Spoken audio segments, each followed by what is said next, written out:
I'm upgrading my main dust collection system from this shop vac based system to one that utilizes an old bounce house blower that I've had sitting around for a while.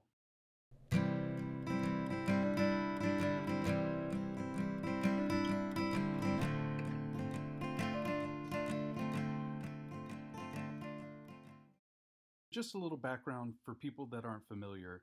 You attach what is called a dust cyclone to a container. These are hooked up to a shop vac.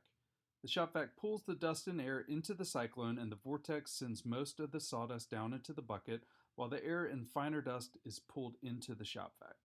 Pros of this system are it's relatively inexpensive, especially if you already own a shop vac, and it works pretty well in a small shop with a limited number of dust producing tools. Cons are the 2.5-inch tubes often get clogged when hooked up to tools that produce a lot of dust. It is essentially immobile unless you build a large cart for it, which isn't bad necessarily, but honestly, I found it incredibly inconvenient and would find myself letting the dust fly and cleaning it up later. As your shop gets bigger, you have more tools spread out in your shop. More tools equals more longer hose. More hose equals less suction.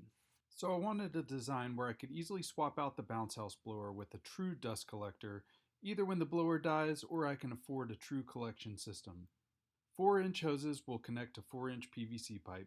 The PVC will run along the wall behind the miter station and up the wall, across the ceiling, and finally down to my table saw. My joiner, router table, and miter saw will connect to the pipe. I start by cutting 4-inch holes in the lid of the big green keg. I use 4-inch to 3-inch elbows so the 3-inch side can slide through the top of the container. You got to be sure to have the elbows facing opposite directions to get the vortex to work. I used some adhesive I had sitting around to attach the elbows. More on that in a minute. To start, I removed the side of the blower. The screws on the side are security Torx or pin Torx screws. Luckily, you don't need a special bit for this as long as you have a flathead that's small enough to fit from one point to another point on either side of the pin. Okay, so I didn't get video of it, but I drilled a few holes into the side of the blower intake and attached a 4-inch toilet flange with a few small bolts. Then I slathered the whole thing with a bunch of silicone to make it airtight.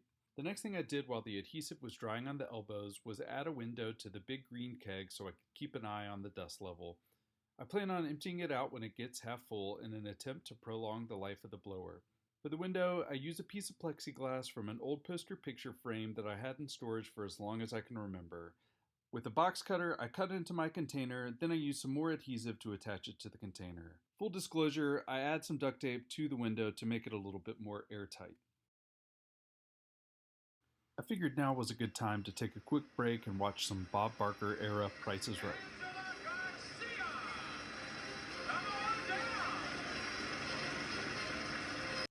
Anyway, back to the project. I put those security screws back on and then go to check on the elbows attached to the lid. The adhesive worked okay, but I decided to add some duct tape to make the connections a little stronger. More on that in part 2. Okay, so I definitely underestimated the weight of these hoses. I'll have to reinforce the lid to the container if I don't want these hoses flopping around. Despite the weak elbows, everything was working well. The last thing in this stage was to figure out a collection bag to keep the fine dust from blasting into the air. I tried using the vinyl tube from the bounce house. I sewed it up, reinforced it with some tape, of course, and tried it out. It didn't work. So I tried a stitched up version of the bounce house storage bag. Also didn't work. Then I tried the most brain dead idea of all, a trash bag, which of course has no way for the air to escape except through the connection. Not very bright. So that brings us to the lessons of part 1. Reinforce the lid of the big green keg so the tubes and elbows stay in place. It's not worth trying to DIY a fine dust collection bag. Your lungs will thank you for not cutting this corner.